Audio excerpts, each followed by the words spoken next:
Real quick, just stepping in to remind everyone that I have a movie channel. Check out my movie channel if you want. It's Jackson Kruger Movies. The link is in the description below, so if you're tired of just hearing my bad sports takes and want to also hear some bad movie takes, make sure you check that out. Again, link is in the description below.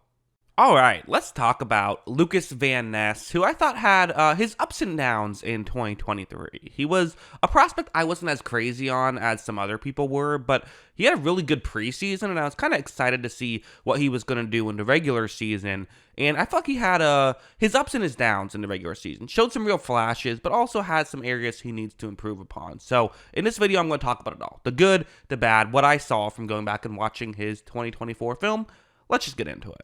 So first, let's start off with this play. It's going to be going up one-on-one against a left tackle right here. This is Tyron Smith. This is a tough guy to win a matchup against. It just is, right? So definitely that's fair to say.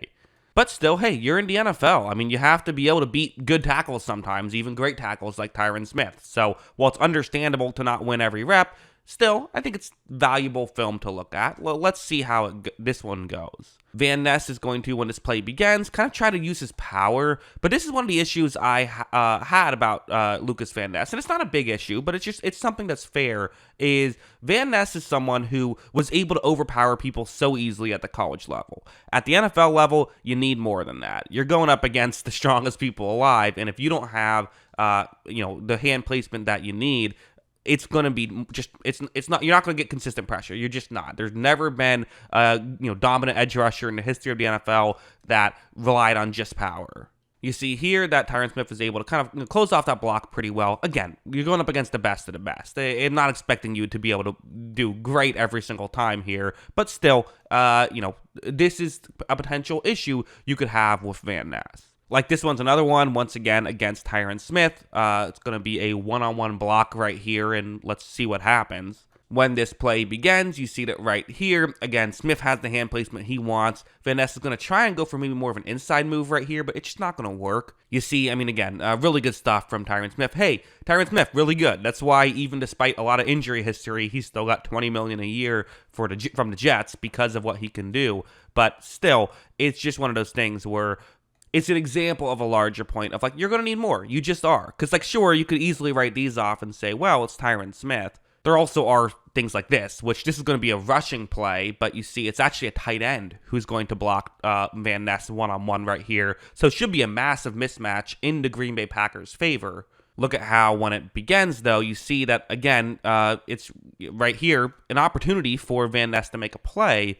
But really, the tight end kind of wins that matchup, pushes Van Ness back. Eventually, Van Ness got free, and if the rush got, far enough, slow enough, perhaps that it would have worked. But really, I think if it did work out, I think Van Ness wouldn't have been able to have time to get over and make the play. So I'm not saying he's not strong or anything like that. All I'm saying is that the strength is really good. It is really good, and you do see the highlights, but he's going to need more than that. And there are times where you see more than that, and that's when he looks like a real complete player. And again, he's a rookie. I'm not expecting him to be dominant right away. And I actually think that, despite the fact that I've spent most of this with critiques, I think that this is, the second half of this video is going to be very positive, because I think as a whole, there are real positives that I look at from watching his tape. Like, for example, something like this, where it's going to be a one-on-one matchup here against a tackle who isn't Tyron Smith. And again, to be clear, these issues were not just against Tyron Smith. They were against other players. But watch what's going to happen on this play.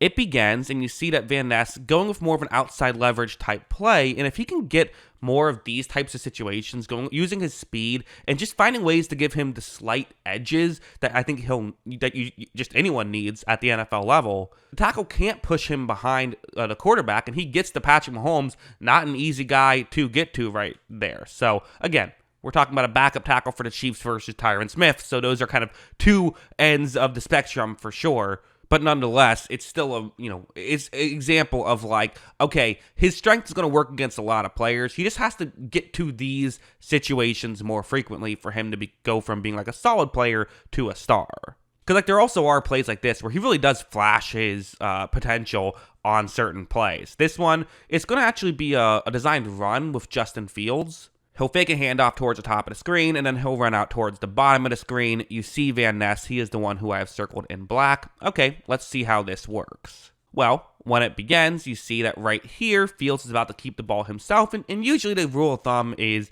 if these are option plays, which I don't know if this one was, but if these are option plays, usually the rule of thumb is if you can get towards the outside of the edge rusher, Van Ness in this scenario, then you keep the ball yourself and run toward the outside. And for Fields' speed, he usually can get past every edge rusher, so why not keep it yourself? Well, here Van Ness shows you why not. He's able to run Fields down. I believe that was actually credited with a sack, which feels like a mistake to me. That feels like that should be that was a designed running play, but nonetheless, hey, why not give players more sacks? It's more fun. So I'm not going to critique it too much. But yeah, really good play by Van Ness. Van Ness doesn't care about the stat. Maybe he does a little, but I'm sure he is mostly just happy he made the good play. And I know the Packers are just happy he made a good play.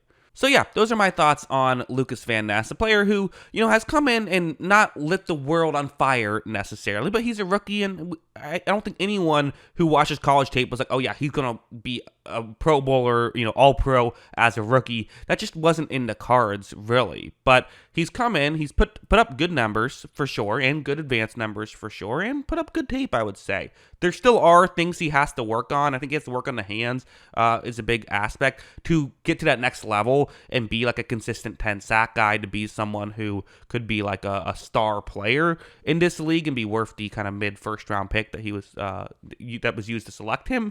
That's certainly what they're going to have to what they're going to have to hope for, I would say. But, again, he's doing enough to show flashes as a rookie, and that's all you really hope for.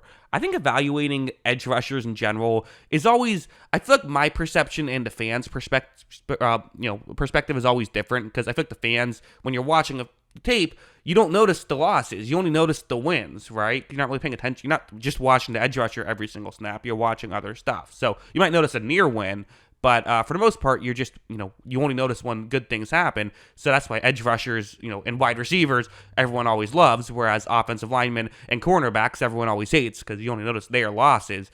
I think that just can create different opinions on edge rushers. So that's why I feel like sometimes my opinion is different than the fan base's opinion, because I go back and watch a bunch of the film. But yeah, my perspective was, I want to see the consistency get a little bit better, but the flashes are there, and even the losses are like not the too discouraging losses, I would say. So yeah, those are my thoughts on Lukas Van Ness and what he's doing with the Packers. But what do you think? Let me know in the comments below. What are your thoughts?